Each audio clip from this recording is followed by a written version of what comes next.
બંધાવવું હોય, પ્યાવું, પાણીની વ્યવસ્થા એ બધી, કૂવા તાલાબ બાવડી એ બધું, કોઈ દાન કરવું હોય, મોટું ભંડારો સંતોનું બ્રાહ્મણોનું જમાડવાર રાખવું હોય, ક્યારે કરી શકે માણસ? ધન સંપત્તિ હોય તો જ કરી શકે ને. પણ ભગવાનમાં જ્યાં સુધી મન ના હોય ત્યાં સુધી કોઈ દિવસ સત્સંગ કરી શકતા, ભગવાન ચર્ચા થતી, એના માટે મન જોઈએ. નિર્મલ મનની આવશ્યકતા છે ભગવાનને પ્રસન્ન કરવા માટે. આપણું મન કેવું હોવું જોઈએ? નિર્મલ મન જન સો મોહી પાવા, મોહી કપટ છલ છિદ્ર ન. ભગવાન સહજ પ્રસન્ન થાય છે, સહજતાથી એની કૃપા આપણને મળે છે, પણ એના માટે આપણું મન નિર્મલ હોવું જોઈએ. મનના માલિક બી છે એ માધવ છે. આપણું મન માધવના ચરણમાં સમર્પિત કરીએ તો એ પ્રસન્ન થાય. અને આપણું મન લઈને દર દર ભટકતા થઈએ તો ભગવાન બી રાજી નથી, અને સંસાર તો કોઈ દિવસ રાજી થવાનો. એટલે મોટા મોટા જે સંતો થયા છે, ભજનાનંદીઓ, ભગવાન રસિક, એ લોકો એવું કીધું કે મન કુત્તા દર દર ફિરે ઓર દર દર દુર દુર હોય, એક ही दर को हुई रहे तो दूर दूर करे न कोई. આ પંક્તિમાં થોડા હિન્દીના શબ્દો છે, એટલે આ શ્લોક પંક્તિ હું તમને હિન્દીમાં સમજાવીશ. કવિ આમ કહે છે કે આ મન કૂતરાનું જેવું છે, એટલે કે કૂતરા જેવું છે, અને એ દર દર ભટકવા માંગે છે કે એ જગ્યાએ જઈશ તો મને સુખ મળશે, પહેલાંની પાસે જઈશ, એની સાથે મિત્રતા કરીશ તો મને સુખ મળશે, બીજું બી એમ તેમ. એ બધું તમારી રીતે વિચાર કરવાનું કે આપણે ક્યાંથી એવું વિચારીએ કે ત્યાંથી મને સુખ મળશે. એટલે કે આ મનરૂપી કુત્તા આ દર દર ભટકે છે આપણું. પર દર દર દૂર દૂર હોય. ઘરમાં કૂતરો પ્રવેશ કરે એટલે આપણે લાકડી લઈને પાછળ દોડીએ. કોઈ દિવસ એને આવકાર આપ્યો છો? કૂતરાને કોઈ આવકાર આપો છો? ઘરમાં ભલે રાખતા હોય એ આપણું પાલતું, પણ બીજા બધા ફાલતુ. અને ફાલતુ કૂતરાઓને કોઈ દિવસ આવકાર આપવામાં આવતો. ભગવાન એમ કહે છે કે તમારે દર દર ભટકવાની ક્યાં જરૂર છે? ફાલતુ થઈને રખડવાની કોઈ જરૂર નથી. તમે એક મારી શરણમાં આવી જાઓ, પછી તમને બધા જ સન્માન કરશે, બધી સર્વત્ર તમારું સન્માન થશે. તો આપણું મન, જે મનના પતિ છે, અધિપતિ છે, માધવ છે, એની ચરણમાં સમર્પિત કરીએ. તો ટૂંકમાં સત્સંગ ભગવાનને સૌથી વધારે પ્રિય છે. હનુમાનજી મહારાજ બી પોતે આમ કહે છે કે તાત સ્વર્ગ અપવર્ગ સુખ ધરીય તુલા એક અંગ, તોલ ન તાહી સકલ મિલે જો સુખ લવ સત્સંગ.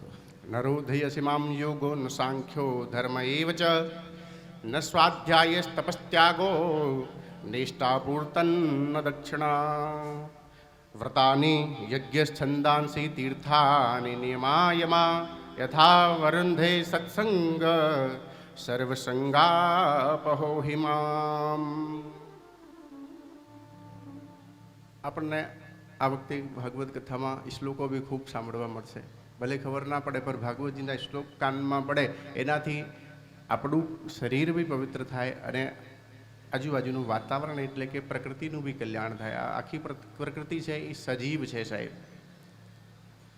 મોટા મોટા અમદાવાદના કથાકાર એવા રમેશભાઈ ઓઝા પણ એક કથા પ્રસંગમાં એવું કહેતા હતા કે માતા પાર્વતી સાથે ભગવાન શંકર એક વખત રસ્તામાંથી ક્યાંય જતા હોય એવી રીતે જતા હતા, અને એક જગ્યા સુંદર સ્થાન જોઈ, ત્યાં ધૂળમાં લોટવા લાગ્યા.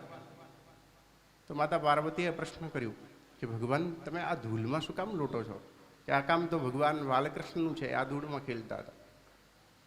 તમે ભસ્મ ધારણ કરો બરોબર છે, પણ લોટતા તો કોઈ દિવસ નહીં. આજે કે આ જગ્યાએ 1000 વર્ષ પહેલા શ્રીમદ ભાગવતની કથા થઈ હતી, એ એવી દિવ્ય પાવન ભૂમિ છે. કે સારું, કઈ વાત નહીં. પછી આગળ ગયા તો બીજે પણ એવું પવિત્ર સ્થાન જોયું, અને ત્યાં પણ લોટવા લાગ્યા કે અહીંયા શું છે ભગવાન? ત્યાં કથા થયેલી હતી કે ના, અહીંયા 1000 વર્ષ પછી શ્રીમદ ભાગવત કથા થવાની છે, એટલે આ પવિત્ર ભૂમિ છે. તો જ્યાં ભાગવતની કથા થતી હોય ત્યાં બધા જ તીર્થો, બધા જ દેવતાઓ જય હો એવું આશીર્વાદ આપતા અહીંયા પધારે છે. આપણું મન પવિત્ર રાખવું, આપણી વિચારધારા પર ભગવાનના ચરણમાં સમર્પિત કરવી. બોલી વૃંદાવન વિહારી લાલ કી. શ્રીમદ ભાગવતનું મહાત્મ્ય સ્કંદ પુરાણ, પદ્મ પુરાણમાં એ 6 અધ્યાયમાં આવેલું છે. ભાગવતની મહિમા, ભાગવત કથા અનુષ્ઠાન આપણે શું કામ કરીએ, એનાથી આપણને શું લાભ થશે, જીવની કેવી રીતે મુક્તિ થાય, જીવ આ જન્મ મળ્યું છે આપણને, માનવ દેહ પ્રાપ્ત થયું છે તો શું કરવું જોઈએ, એ બધા જ એવા પ્રશ્નો છે. આમાં આ બધા જ પ્રશ્નો શૌનકાદી ઋષિઓ આ સૂતજીને પૂછે છે. સૂતજીને પ્રાર્થના કરી એવું કીધું કે ભગવાન, આપ હજારો કરોડો સૂર્યના સમાન પ્રકાશ જેવું તમારું જ્ઞાન છે. આપણે કોઈને સાંભળવું હોય તો જ્ઞાની વ્યક્તિને સાંભળવું પડે. એમની એમ કોઈને બી સાંભળવી લઈએ તો એનાથી આપણને હૃદયમાં જ્ઞાન આવતું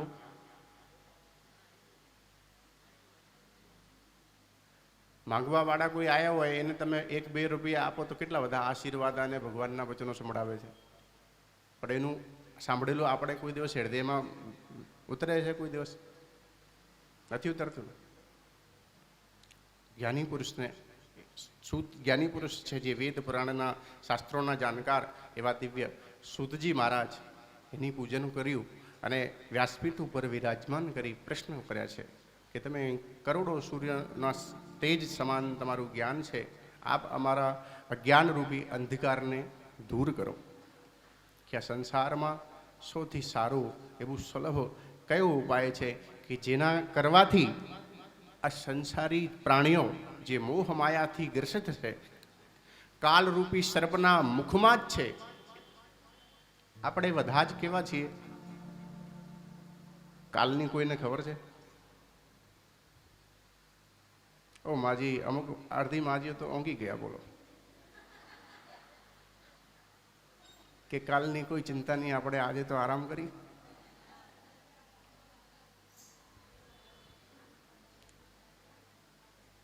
આજથી કાલ શું થાય, શું થવાનું છે, આપણને કોઈને ખબર નથી. બરોબર? તો કાલના મુખમાં જ આપણે છીએ. ગમે ત્યારે ગમે તે થઈ શકે છે.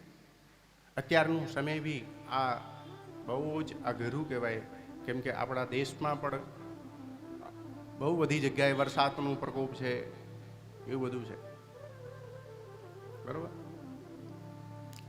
તો આવા પ્રાણીઓ જે કાલના મુખમાં જ છે અને જીવન પણ બહુ નાનું છે, 100 વર્ષનું આયુષ્ય, પણ આજે 100 વર્ષ કોઈ જીવી શકતું 70, 80 વર્ષનું થાય, કોઈ આયુષ્ય કોઈનું થાય તો એ બાને બધા જોવા જાય કે 80 વર્ષ ના થાય, હાલો આપણે જોવા જઈએ કેવા છે.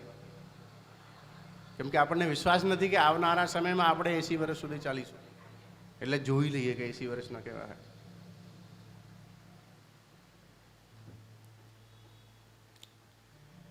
તો સૂતજી પ્રસન્ન થયા અને શ્રીમદ ભાગવત કથાનું વાંચન કરવાનું કીધું કે શ્રીમદ ભાગવત કથા એવા દિવ્ય ગ્રંથ છે કે જેનાથી જીવનું કલ્યાણ થાય. બોલે ભાગવત ભગવાન કી. નૈમિષે સૂતમાસીન મવિવાદ્ય મહામતિમ કથામૃતરસાસ્વાદ કુશલ શૌનકો બ્રવી. પર જીવનું જન્મ જન્માંતરનું પુણ્ય ઉદય થાય ત્યારે શ્રીમદ ભાગવત કથા સાંભળવાનો અવસર પ્રાપ્ત થાય છે. જન્માંતરે ભવેત પુણ્યમ તદા ભાગવતમ લભે. આ શ્રીમદ ભાગવત કથા આટલી વિશેષ શું કામ છે કે આપણે આ જન્મની વાત જ નથી કરતા કે જન્મ જન્માંતરનું પુણ્ય ઉદય થાય ત્યારે જ ભાગવત કથાનો આપણને લાભ મળે, એવું કેમ? તો સૂતજી કહે છે કે સુખદેવ ભગવાન જ્યારે રાજા પરીક્ષિતને કથા સંભળાવતા હતા એ જ ટાઈમે સ્વર્ગમાંથી દેવતાઓ અમૃતનો ઘડો લઈને કલશ લઈને આવ્યા અને એને કીધું, દેવતાઓએ પ્રાર્થના કરી કે ભગવાન, આપ આ રાજા પરીક્ષિતને મૃત્યુનું ભય છે, તો એને તમે અમૃત પીવડાવો. આ સ્વર્ગનું દિવ્ય અમૃત છે, એનાથી દીર્ઘજીવી થઈ જશે, એટલે કે મરશે. પણ આ આપનું કથામૃત છે,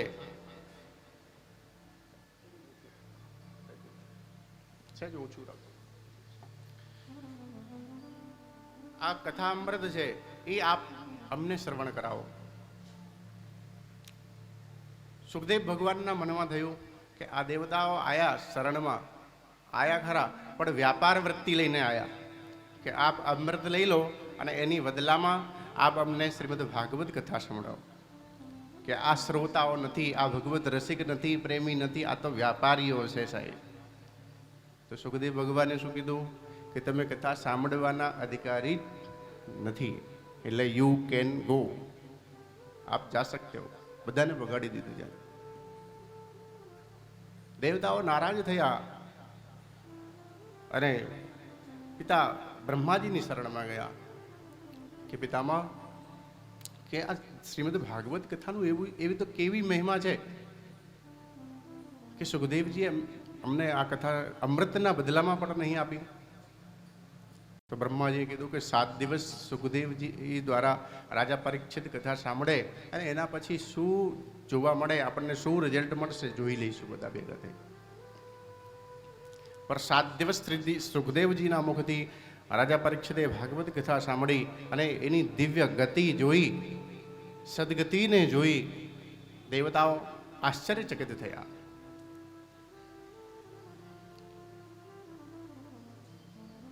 બ્રહ્માજીએ સ્વર્ગમાં તરાજુ બાંધી અને બધા જ ગ્રંથોનું ભજન કર્યું કે કોનામાં કેટલું ભાર છે, કેટલું વજન છે, કોણ કેટલું પાવરફુલ છે એમ. તો શ્રીમદ ભાગવત એ સૌથી વધારે પાવરફુલ છે સાંભળવા. તો કેવી રીતે આપણે કદાચ એવું કલ્પના, નેગેટિવ પોઈન્ટ મનમાં આવે કે તરાજુમાં 2 પલડામાં બીજા બધા ગ્રંથો એક બાજુ મૂકીએ અને એક બાજુ શ્રીમદ ભાગવત કથા મૂકીએ, તો શું કામ ભાગવત કથાનું પલડું ભારું થાય? એ વિચાર તો આવે ને આપણા મનમાં? આવે કે ના આવે? અવાજ બરાબર ક્લિયર સંભળાય છે તમને બધાને?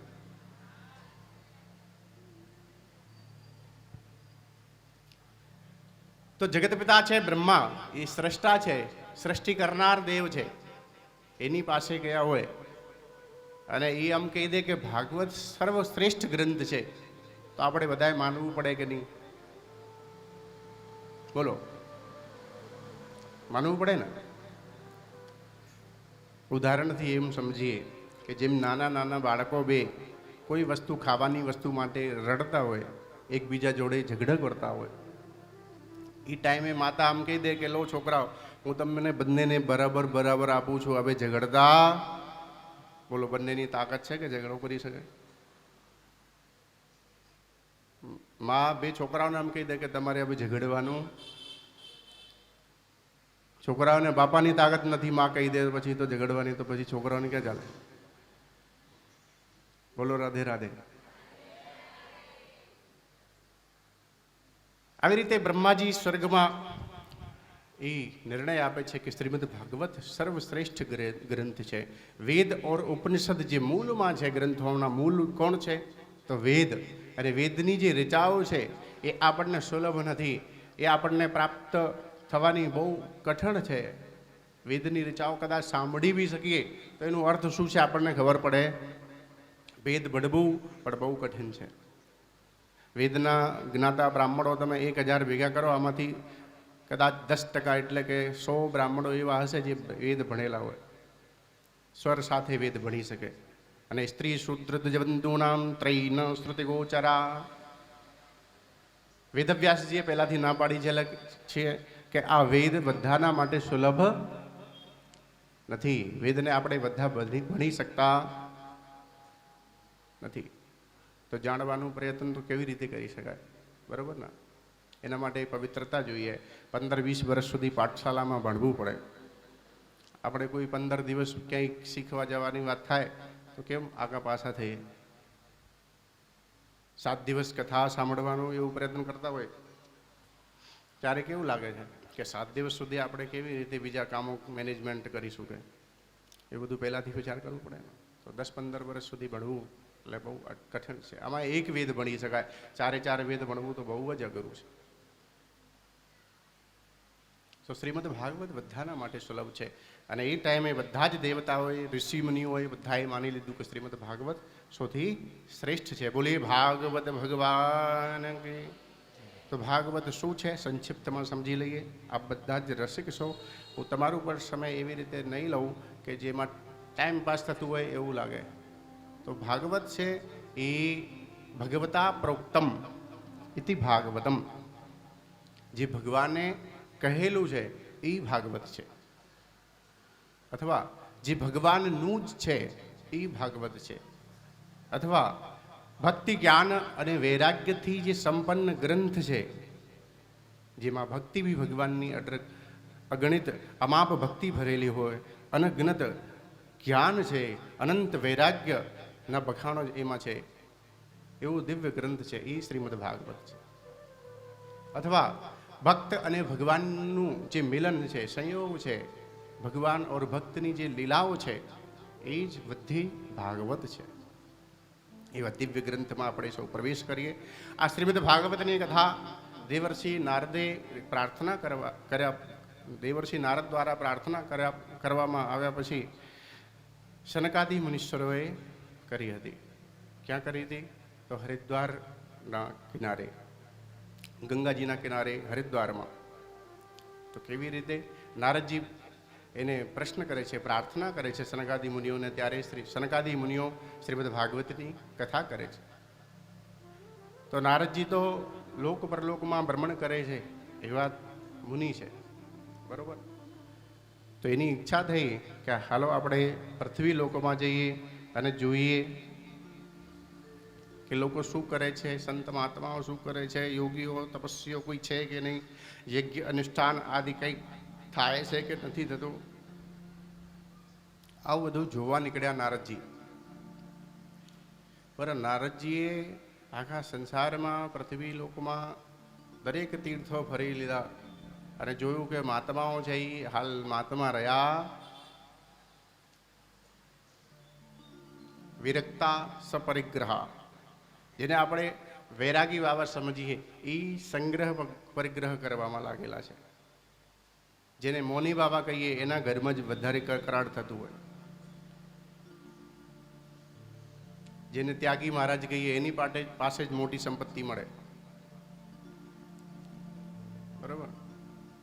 આવી રીતે સંત મહાત્માઓ નહીં, ઘરે ગ્રસ્તીઓને બી જોયું તો ઘરે ગ્રસ્તમાં બી ક્લેશ ભરેલું છે. સાસુ સસરા જોડે ના ફાવતું હોય તો આપણે બીજે રહેવા જતા રહીએ, પણ બીજે રહેવા ગયા હોય તો પતિ પત્નીમાં જ કકરાટ થતું જ હોય, દિવસે 3 વખત થાય. નારદજીએ જોયું કે આ લોકો કેવી રીતે, કેમની એમને શાંતિ મળશે? આ સંસારમાં ક્યાંય સંતુષ્ટિ દેખાતી, અને સંતુષ્ટિમાં જ બધા સુખ છે. જબ આવે સંતોષ ધન સબ ધન ધૂરે. આપ બોલો, બોલી શકો છો. સબ ધન ધૂરે સમાન. જ્યાં સુધી મનમાં સંતુષ્ટિ નથી, તૃપ્તિ નથી, ત્યાં સુધી સુખ કોઈ દિવસ આપણે ભોગવી શકતા. ગીતાનું વચન છે, અસંતુષ્ટ કુતો સુખમ. જેને સંતુષ્ટિ નથી એને સુખ કેવી રીતે મળે? અને ભગવાનની વાણી છે એ કોઈ દિવસ મિથ્યા કે એમની એમ જૂઠી પડતી. એટલે જીવનમાં સાહેબ જે હોય આપણી જોડે જેટલું છે, જેવું છે એમાં સંતોષ માનવો, એનાથી વધારે સુખી ક્યારે થઈ શકતા. એટલે બીજાનું લૂંટી લેવું, કોઈનું પાડી લેવું, કોઈને પડાઈ લેવું, એવું કોઈ દિવસ મનમાં લાવવાનું નહીં. એનાથી જ આપણને સંતુષ્ટિ મળી શકે છે, તૃપ્તિ, સુખ મળી શકે છે. બીજો કોઈ રસ્તો. આ સંસાર છે દુઃખાલયમ અશાશ્વતમ. કોઈ શોપિંગ મોલમાં બોર્ડ મારેલું હોય કે આમાં તમને દુઃખાલય, કે આ દુઃખોનું આલય છે, આમાં દુઃખ મળશે, બીજું કશું મળશે, તો તમે સુખની અપેક્ષા લઈને અંદર પ્રવેશ કરો? ના કરી શકાય ને. જેમ પુસ્તકાલય લખ્યું હોય બહાર, તો આપણને એવું થાય કે શાકભાજી લેવા જઈએ, હાલો પુસ્તકાલયમાં જતા રહીએ, એવું થાય. આ સંસાર છે, દુઃખાલય છે. સંસારમાં જ્યાં સુધી ફસાયેલા રહીશું ત્યાં સુધી જીવનમાં દુઃખ રહેશે રહેશે ને. इस जग में रहो पर ऐसे रहो जैसे जल में कमल का फूल रहे. કમલ કીચડમાં જ થાય, કીચડ સિવાય કોઈ દિવસ થાય જ નહીં સાહેબ. પણ એને કીચડ કોઈ દિવસ સ્પર્શ કરી શકતા. રાતોરાત કદાચ 10 ફૂટ પાણી વધ્યું હોય તો કમલ ઉપર આવી જાય, કમલની દાંડી ઉપર આવી જાય. અને એ ભગવાનની કૃપાથી જ સુલભ છે. આપણી તાકાત નથી, આપણું સામર્થ્ય નથી કે આ સંસારથી બચી શકીએ, માયાથી બચી શકીએ.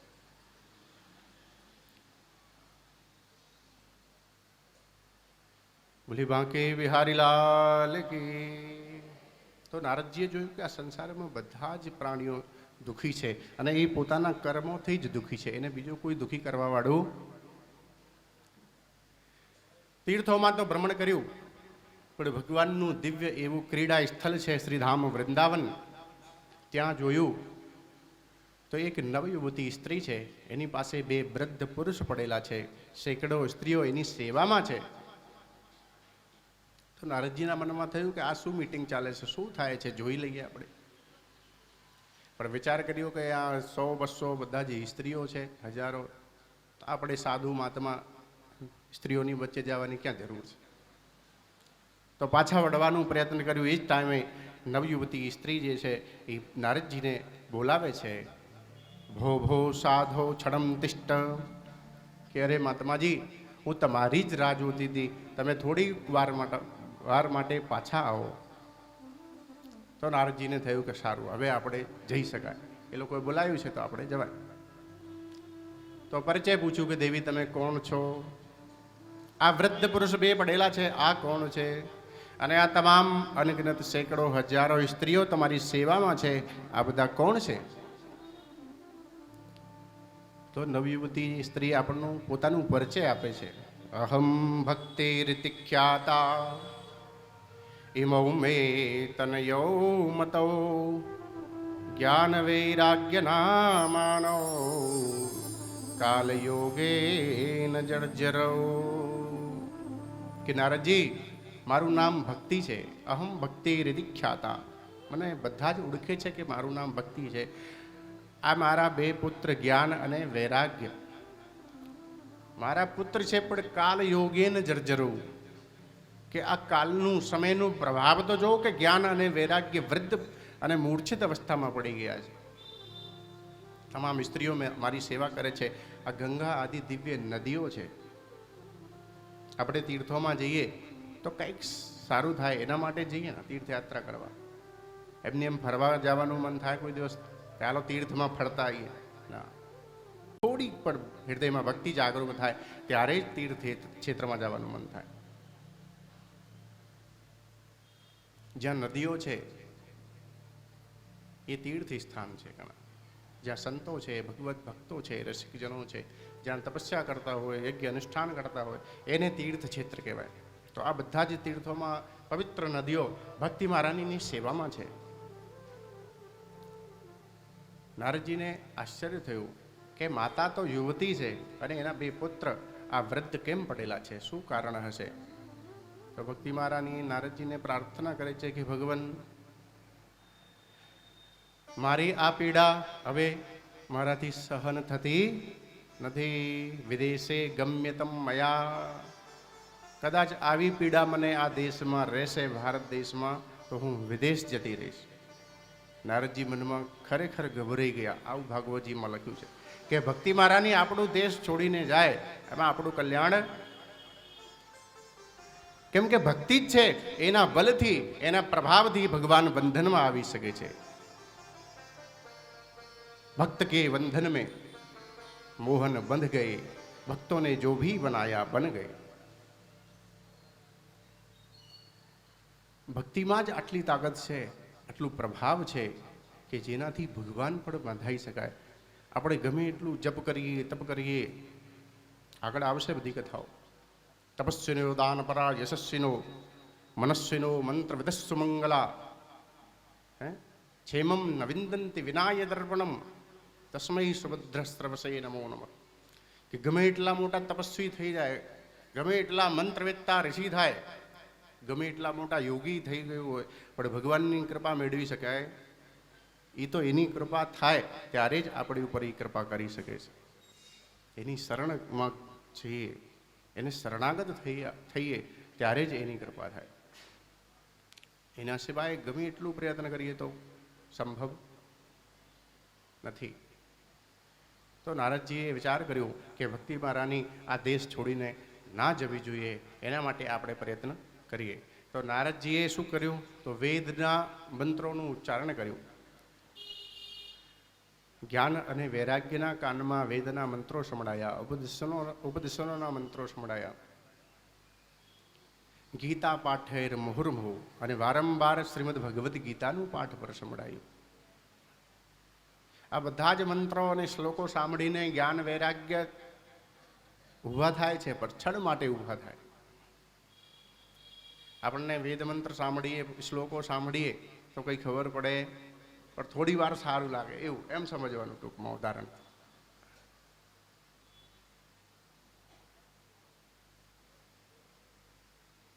નારદજી એ વિચાર કરવા લાગ્યા કે આ વેદાંતથી પણ જ્ઞાન વૈરાગ્ય પુષ્ટ નથી થતા, એના માટે શું કરવું જોઈએ? તો થોડા ચિંતિત થયા. એ સમયે આકાશવાણી થઈ. ઓમ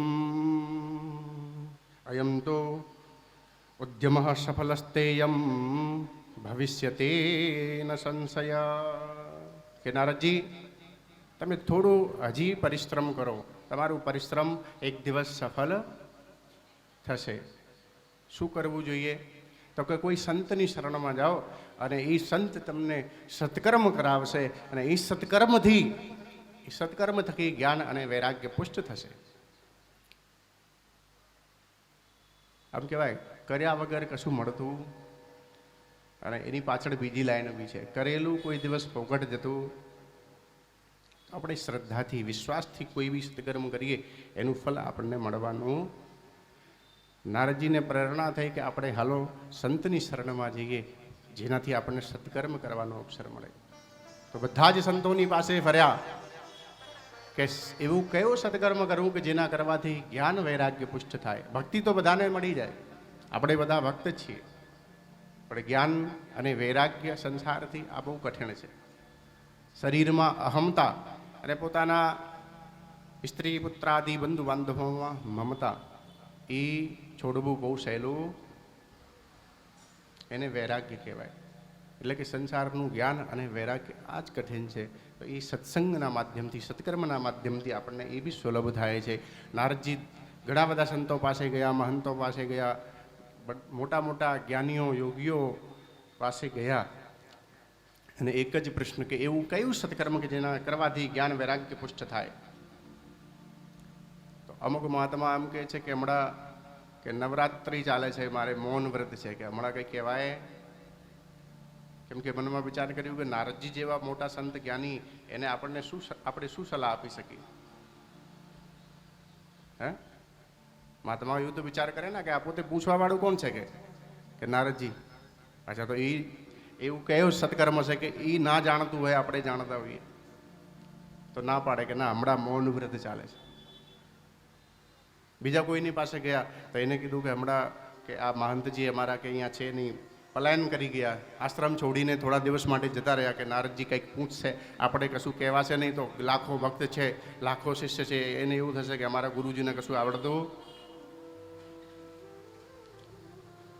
તો નારદજીના મનમાં થયું કે કોઈ સંત મહંતો, કોઈ બી જ્ઞાની પુરુષો મને આ ઉત્તર કેમ નથી આપી શકતા, તો મારે શું કરવું જોઈએ? જો ઘણી બધી પરિસ્થિતિઓમાંથી નારદજી પસાર થયા, અને છેલ્લે તપબલ રચે પ્રપંચ વિધાતા, કે મારે તપ કરવું જોઈએ.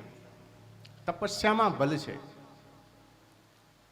તપના પ્રભાવથી આપણા મનના બધા જ સંકલ્પો સિદ્ધ થશે. તો બદ્રીનાથમાં તપસ્યા કરવા માટે નારદજી જવાની તૈયારી કરે છે. એ જ સમયે બદ્રીનાથમાં સનક, સનંદન, સનાતન અને સનત કુમાર એ ચારેય ભૈયાઓનું દર્શન થયું. ચારેય ભાઈઓને જોઈ એના ચરણમાં વંદન કર્યું, કેમ કે આ નારદજી કરતા પર મોટા છે. સનક, સનંદન, સનાતન, સનતકુમાર, એને જ સંક્ષિપ્તમાં સનતકુમાર કહેવાય. શું કહેવાય? બોલો રાધે રાધે. આ ચારેય ભાઈઓ નારદજી કરતા પર મોટા છે. પંચહાયન સંયુક્તા પૂર્વે સામપી પૂર્વજા. પર આ ચારે ચાર જ્યારે બી જોઈએ તો 5 વર્ષના બાળક જેવા દેખાય, કેમ કે એ નિરંતર ભગવત સ્મરણમાં, ભગવત ભક્તિમાં, ભગવત સત્સંગમાં જ લીન હોય છે. એ લોકોને કોઈ ભક્તો સાંભળવા માટે કોઈ શ્રોતાઓ ના મળે તો એક પોતે વ્યાસપીઠ ઉપર વિરાજમાન થાય અને 3 સામે બેસી સાંભળે. ઘરની જ કથા, 5માની કોઈની જરૂર છે? ભગવત રસિક છે, નિરંતર ભગવાનના ધ્યાનમાં, ભગવાનની કથામાં.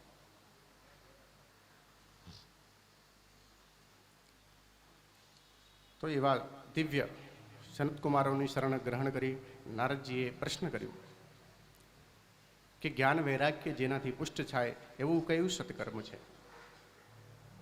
સનકાદિઓએ તરત ઉત્તર આપ્યું કે શ્રીમદ ભાગવતાલાપઃ સતો ગીત સુકાદિભી. શ્રીમદ ભાગવત કથાનું અનુષ્ઠાન કરીએ એનાથી નિશ્ચિત રૂપે જ્ઞાન અને વૈરાગ્ય પુષ્ટ થશે. બોલી ભાગવત ભગવાન કી. નારદજીને મનમાં શંકા થઈ કે શ્રીમદ ભાગવતનું ઉપદેશ મેં વેદવ્યાસજીને કરેલું છે પહેલાં, બરાબર? અને વેદ, આ શ્રીમદ ભાગવત છે વેદ ઓર ઉપનિષદોનું સાર છે, રસરૂપ છે. તો મેં જ્ઞાન વૈરાગ્યને વેદ સંભળાયા, ઉપનિષદ સંભળાયા, ગીતાનું પાઠ સંભળાયું, એનાથી પુષ્ટ ના થયા હોય તો શું શ્રીમદ ભાગવત કથાથી થશે? એવું પ્રશ્ન થયું. તો શ્રીમદ ભાગવત કથા છે એ વેદ ઓર ઉપનિષદોનું સાર રૂપ છે, ફલ રૂપ છે.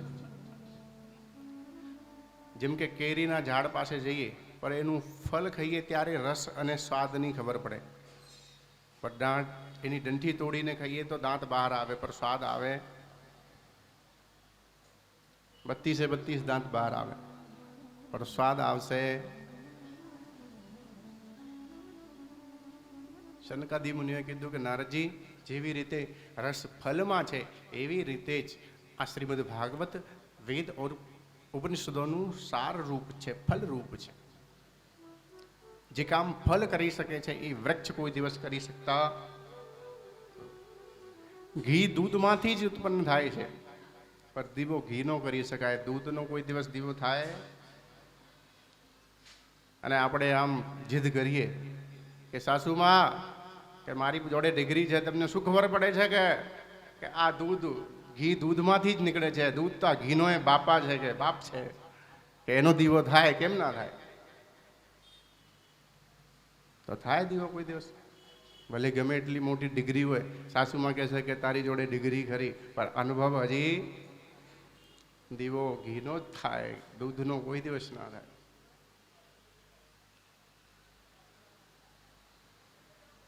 કોઈ મીઠાઈ સરસ બનાવી હોય એના માટે શેરડીના રસની જરૂર છે, પણ એનું શક્કર નિર્મિત ના કરીએ અને શક્કર ના નાખીએ ત્યાં સુધી રસ નાખવાથી કોઈ દિવસ મીઠાઈ થાય?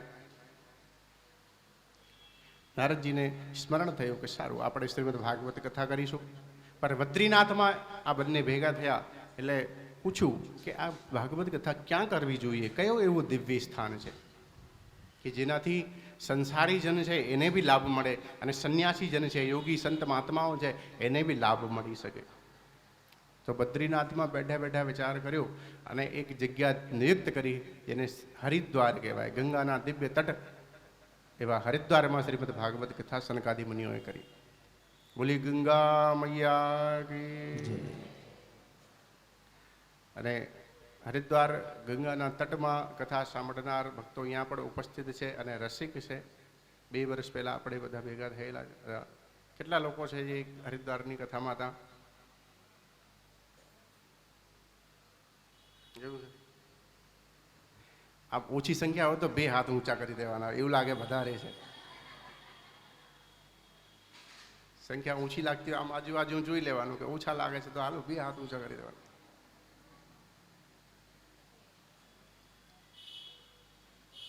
તો દિવ્ય ગંગાના પાવન તટ એવા હરિદ્વારમાં શ્રીમદ ભાગવત કથા થઈ. એ ટાઈમે ઋષિમુનિઓ પર્વતોમાં રહેતા હતા, પહાડ શૃંખલાઓમાં હતા, એટલે એ થોડા નીચે આવ્યા અને સંસારી લોકો આ બાજુ હતા, એ બધા જ ભેગા થઈને ત્યાં ગયા. ભાગવત ગીતા દિવ્ય અનુષ્ઠાન છે, એનાથી બધાનું કલ્યાણ થાય. ગમે એટલા મોટા જ્ઞાનીઓ હોય એ કોઈ દિવસ જ્ઞાનનું અભિમાન રાખવું નહીં. ગમે એટલા મોટા ધનપતિ હોય એને કોઈ દિવસ ધનનું અભિમાન રાખવું નહીં. ગમે એટલા મોટા ગુણવાન રૂપવાન હોય કોઈ દિવસ કોઈ વસ્તુનું અભિમાન રાખીને ભાગવત કથામાં સંમિલિત થઈ શકે. હૃદયની ગ્રંથિ જ્યાં સુધી આપણે ના ખોલીએ, જ્યાં સુધી ભગવાનના પ્રતિ મનને સમર્પિત ના કરીએ, ત્યાં સુધી ભગવાનની કૃપા સુલભ છે.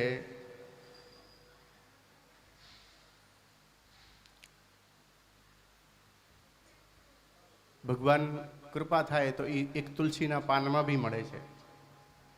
આટલું ભગવાન સસ્તું નથી. હાલો આપણે એક ભજનના માધ્યમથી જોઈએ કેવું ભગવાન સસ્તું છે કે નહીં.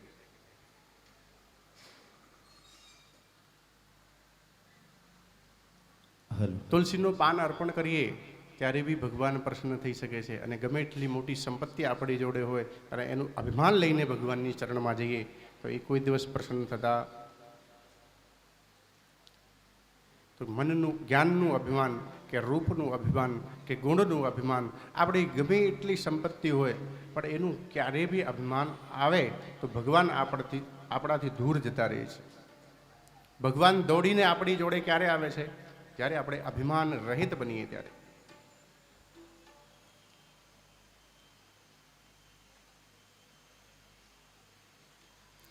प्रेम का भाव का भूखा हूँ मैं और भाव ही बस सार है. भाव से मुझको भजे तो भव से बेड़ा पार है. भाव बिन सुनी पुकारे मैं कभी सुनता नहीं और भाव से एक पुष्प भी दे वो मुझे स्वीकार है. भावेन विद्यतो देव पत्रम पुष्पम फलम तोयम. આપણી જોડે ભગવાન કશું માંગતા નથી કે તમારી જોડે પાન હોય તો લેતા આવજો. અને પાન કઈ વસ્તુના કયા પાન? તુલસીના પાન, કમલના પાન, કમલના ફૂલ શું ચડાવું ભગવાન? તો એવું કશું લખ્યું નથી. ખાલી આમ કીધું પત્રમ કે તમારી સોસાયટીમાં જે બી પાન દેખાય લઈને મને અર્પણ કરી દેજો, હું એમાં જ રાજી રાજી છું. તોયમ, તોયમ એટલે કે જલ. તો શું ગંગાજલ લઈને આવવું જોઈએ ભગવાનને ચડાવવા કે ના? ત્યાં જ બાલટી મૂકેલી છે ચંદ્રેશ્વર મહાદેવમાં, લોટા બી ત્યાં જ પડેલા હશે, બધી જ સગવડ કરેલી છે મહારાજે કે ત્યાંથી જ પાણી ભરીને ચડાવશો તોય હું પ્રસન્ન થઈશ, ચિંતા ના કરો. પત્રમ પુષ્પમ ફલમ, કોઈ બી પ્રકારના પત્ર પુષ્પ કે જલ ભગવાનને અર્પણ કરીએ પણ ભાવથી અર્પણ કરીએ ત્યારે એ સ્વીકાર કરે છે. હે જીવા ગુણ તો ગોવિંદ ના ગવાણા, એ જીવા ગુણ તો ગોવિંદ ના ગવાણા. મારા નાથ તમે તુલસીને પાદડે પુરાણા, મારા નાથ તમે તુલસીને પાદડે તોલાડા. એ જીવા ગુણ તો ગોવિંદ ના ગવાણા, એ જીવા ગુણ તો ગોવિંદ ના ગવાણા. મારા નાથ તમે તુલસીને પાદડે તોલાડા, મારા નાથ તમે તુલસીને પાદડે તોલાડા.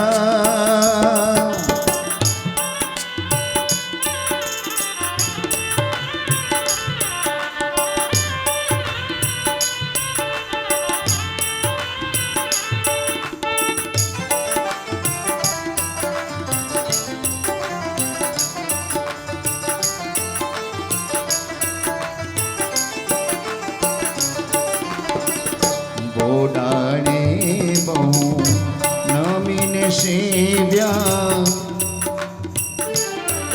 ઓ બોડાણે બહુ નામીને સેવ્યા. બોલડીએ રે બંધાણા બોડાણે બહુ નામીને સેવ્યા બોલડીએ બંધાણા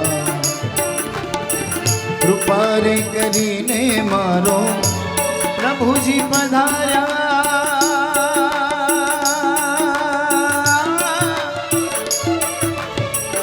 કૃપા રે કરીને મારો નાથ પધાર્યા ડાકોરમાં દર્શના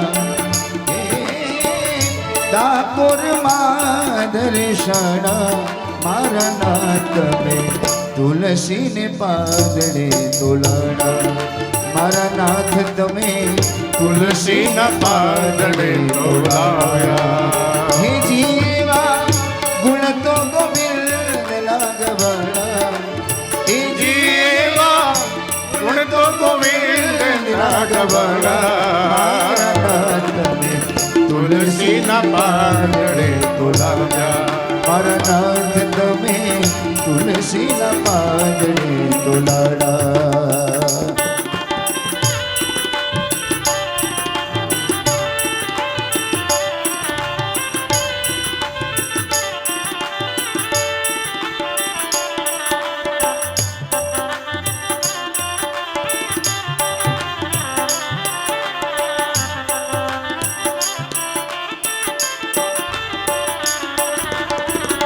ઉગડી વાટે તો ગોતવા ચાલ્યા તો યદ વચ્ચે અટવાડા ઉગડી વાટે રો ગોતવાર ચાલ્યા અદ વચ્ચે અટવાડા ઓ વાબ મામા લોજી આપ બિરાજે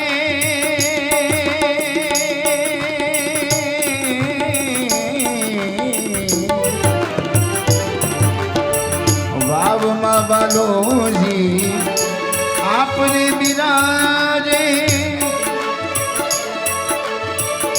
ઓ એવા શાન કરી શાન કાઢા ઓ એવા શાન કરી શાન કાઢા મારા નાથ તુલસીના પાદડે તોલાડા મારા નાથ તમે તુલસીના પાદડે તોલાડા મારા નાથ તમે તુલસીના પાદડે તોલાડા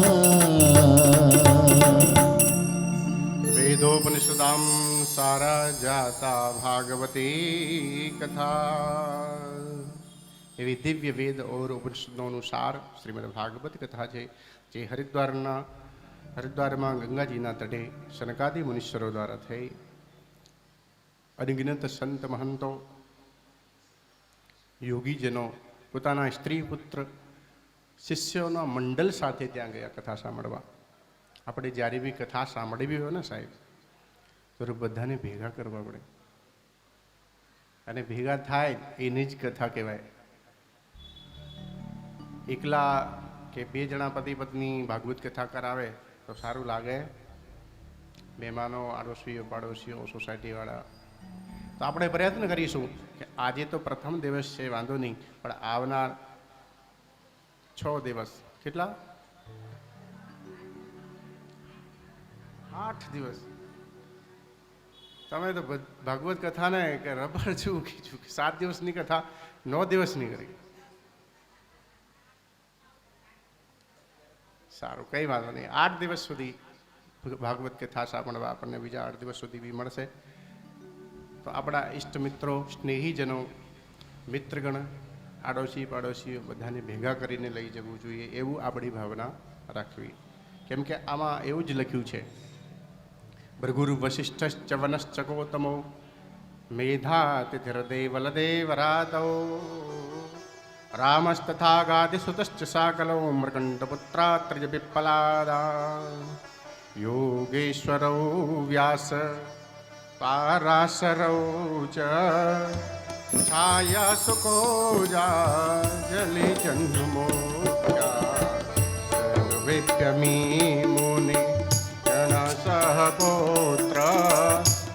यस्या स्वस्त्रीभे राययोरति प्रणये युक्ताः। તમામ મોટા મોટા ઋષિ ભૃગુ વશિષ્ઠ દેવલ દેવરાત રામસ તથા રામ એટલે કે પરશુરામજી ભાગવત કથા સાંભળવા આવ્યા. બોલો એના જેવું વીર પરશુધારી બલશાલી કોણ હોઈ શકે છે? એ પણ ભાગવતની કથા થતી હોય એટલે દોડીને સાંભળવા જાય છે. અને એકલા નહીં, પોતાના શિષ્ય મંડળી સાથે જાય છે. ગાદીસુત એટલે કે વિશ્વામિત્રજી જે ભગવાન રામના ગુરુ છે, પણ ભાગવત કથા સાંભળવા દોડીને જાય છે.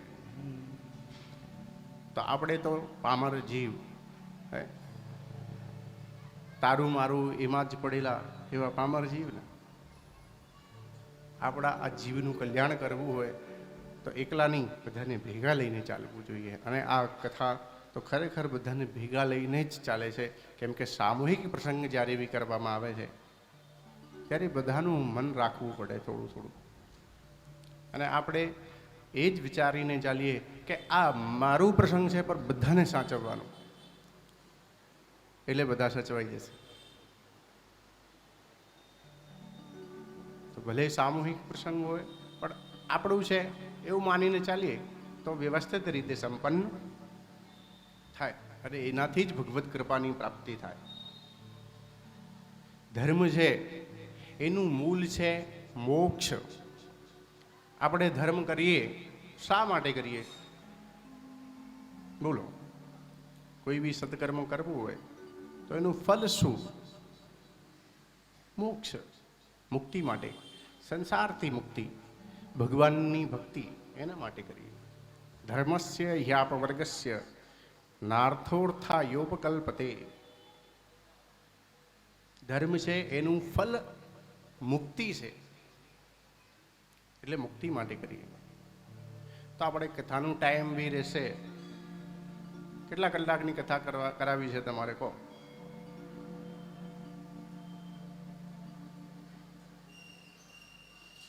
પાંચ કલાક? બોલો, સાંભળવા વાળા હોય તો જ હું કથા કરી શકું ને. તમે લોકો ના હો તો મારે કોને કથા સંભળાવવાની? 6 કલાક? કેટલા કલાકની કથા રાખવી છે? બોલો તો ખબર પડે. 8 કલાક?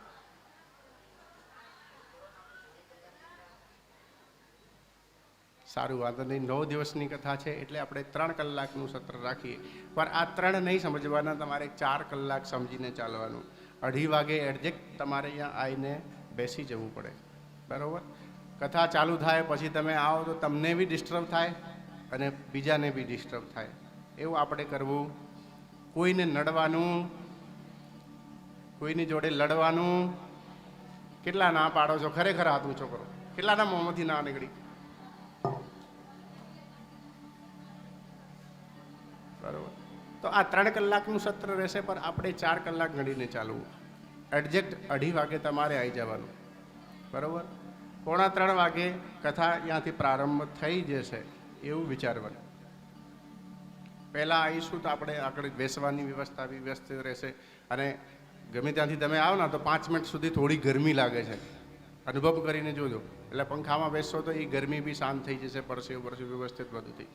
કોઈને ફોન વોન બી કરવી હશે તો તમારે તમે એ ટાઈમમાં કરી શકશે, બરાબર ને? અને ગરબાની વાત તો એ છે આપણે છેલ્લે જ રમવાનું. હવે આપણે બધા 5 મિનિટ આજે જગ્યા એવી છે જે પ્રમાણે બી પોતાની જગ્યાએ ઊભા રહી 5 મિનિટ ગરબા રમીશું, બરાબર? 5-7 મિનિટ, અને પછી આરતી તરફ જઈશું. દ્વારિકાનો નાથ ભજો રાધે ગોવિંદા. દ્વારિકાનો નાથ ભજો રાધે ગોવિંદા. હો દ્વારિકાનો નાથ ભજો રાધે ગોવિંદા. દ્વારિકાનો નાથ ભજો રાધે ગોવિંદા. પુરી જગન્નાથ ભજો રાધે ગોવિંદા. પુરી જગન્નાથ ભજો રાધે ગોવિંદા. પુરી જગન્નાથ ભજો રાધે ગોવિંદા. પુરી જગન્નાથ ભજો રાધે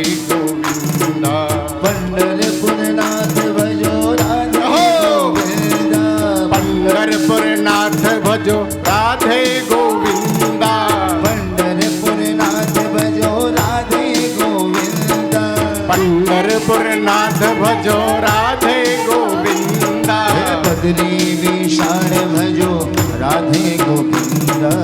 બદરી વિશાળ ભજો રાધે ગોવિંદા. બદરી વિશાળ ભજો રાધે ગોવિંદા. બદરી વિશાળ ભજો રાધે ગોવિંદા. હે ડાકોરના નાથ ભજો રાધે ગોવિંદા.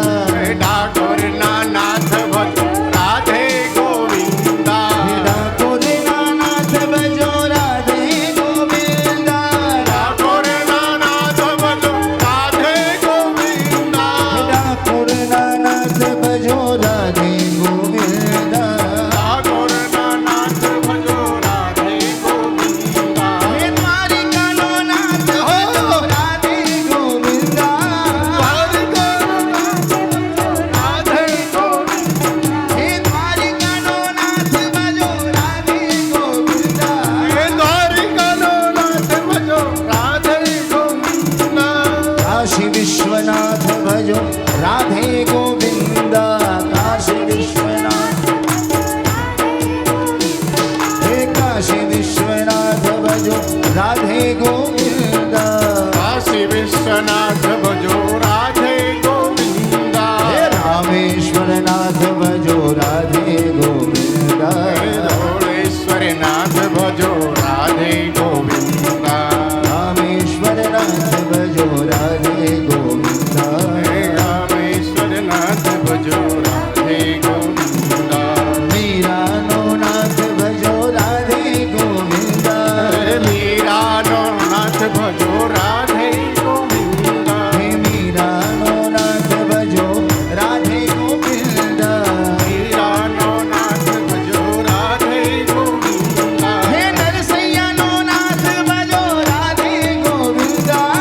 નરસૈયાનો નામ ભજો રાધે ગોવિંદા. હે નરસૈયાનો નાથ ભજો રાધે ગોવિંદા. હે નરસૈયાનો નાથ ભજો રાધે ગોવિંદા.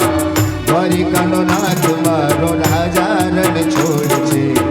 એણે મને માયા લગાડી રે. હે દ્વારિકાનો નાથ મારો રાજા રણ છોડ છે. એણે મને માયા લગાડી રે. હે દ્વારિકાનો નાથ મારો રાજા રણ છોડ છે. એણે મને માયા લગાડી રે બાલા. દ્વારિકાનો નાથ મારો રાજા રણ છોડ છે. એને મને માયા લગાડી રે. હે એણે મને માયા લગાડી મારા બાલા. એને મને માયા લગાડી મારા વાલા. એને મને માયા લગાડી મારા બાલા. એને મને માયા લગાડી મારા વાલા. એણે મને માયા લગાડી રે બાલા. એને મને માયા લગાડી રે. હે ગાયોનો ગોવાળ મારો રાધા રણ છોડ છે. એણે મને માયા લગાડી રે બાલા. ગાયનો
राधे राधे रपो चले आएंगे बिहारी राधे राधे रपो चले आएंगे मुरारी राधे राधे रटो जब आएंगे मुरारी अरे आएंगे मुरारी चले आएंगे मुरारी आएंगे मुरारी चले आएंगे मुरारी अरे आएंगे मुरारी चले आएंगे मुरारी आएंगे मुरारी चले आएंगे मुरारी राधे राधे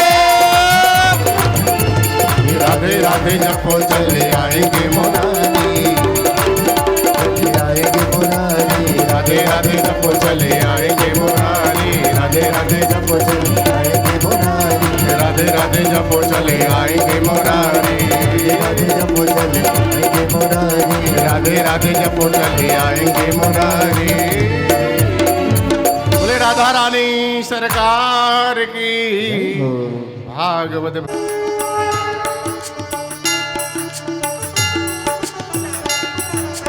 श्रीमद् भागवत रोयर की राधा कृष्ण की सेवा वाला श्रीमद् भागवत करो आरती राधा कृष्ण सेवा वाला मोर मुकुट पीतांबर सोहे मोर मुकुट पीतांबर सोहे राधा नाम पतिए बाबा राधा नाम पतिए बाबा श्रीमद् भागवत करो यारती राधा कृष्ण की सेवा वाला श्रीमद् भागवत करो आरती